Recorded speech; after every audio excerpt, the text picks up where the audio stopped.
Hello, my name is Andrius Almanis. I am president of the Institute of Post-Russia Regions, a member of the organizing council of the Free Nations of Post-Russia Forum, and a member of the committee of the Independent Confederation of Siberia. Now, there is more and more talk about the future of Russia, and no wonder everyone understands that the current Russian regime will sooner or later collapse. Perhaps that collapse will come later than we expect, but the fact is that it is guaranteed. So, instead of fearing this collapse and pretending that nothing will happen, let the whole democratic world prepare a proper plan to control the consequences of that guaranteed collapse.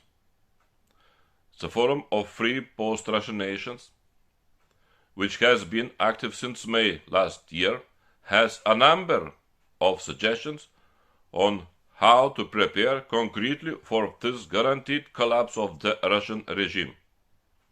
For my part, I will now explain to you why that collapse is guaranteed, even if the current Russian regime is not yet defeated, which of course we very much do not want.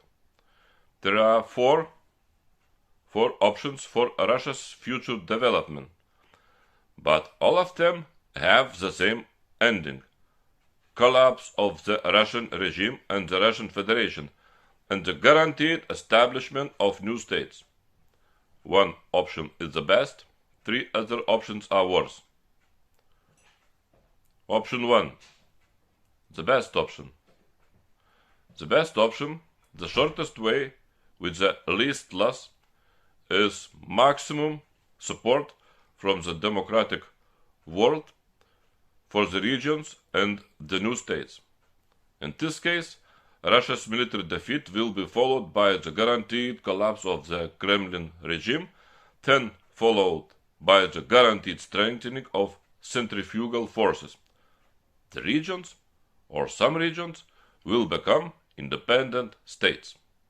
And, best case scenario, the new states will have sufficient support from the democratic world. After this, stability and democracy will prevail in this region of the world. Option 2. Not sufficient support.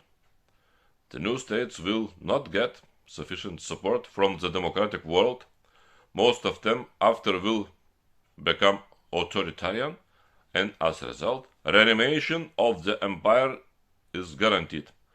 Then again, concentration of forces will take place, and again, new wars. Then the whole democratic world will mobilize at last, because it will once again face an existential threat. Again, there will be the military defeat of Russia, then again the collapse of the Kremlin regime, and again the guaranteed strengthening of centrifugal forces. Regions, or some regions again, will become independent states. And finally the democratic world will return back to the real power of democracy and decide to give finally sufficient support to the new states. Option 3. Survival of the current Kremlin regime. After a partial defeat, or even after the freezing of the current situation, survival of the current Kremlin regime. Then again concentration of forces, and again new wars.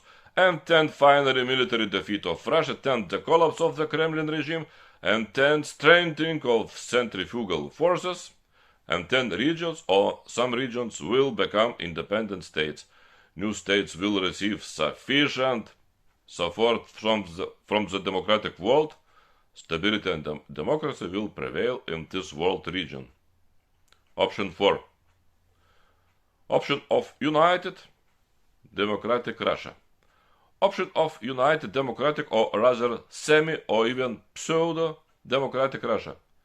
Perhaps this is even the most dangerous option, because in this case the wish to support the democratic regime of a new united Russia will guaranteed lead back to the renovation of the empire and again to the new wars.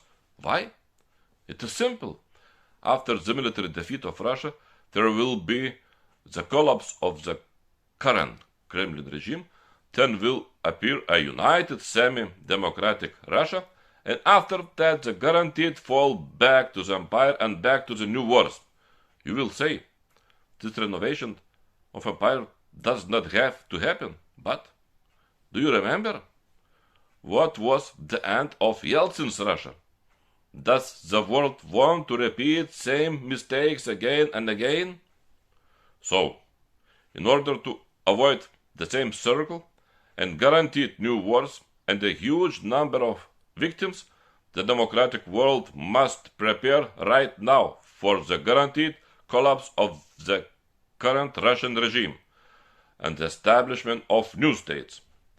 The democratic world must right now support independent democratic organizations and movements in the regions of present-day Russia, support transitional governments when these will appear.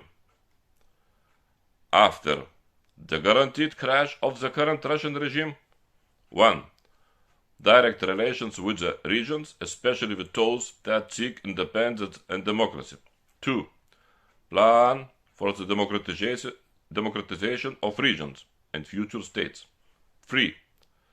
Support only in exchange for democratization. 4. Reparations plan, its execution and control. 5.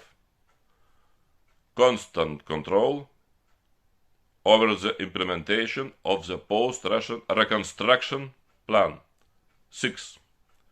De-imperialization plan, it means educational programs and so on. 7. Ideas for each region for further development. And 8. Investment plans and programs for each region, and especially for each democratic state.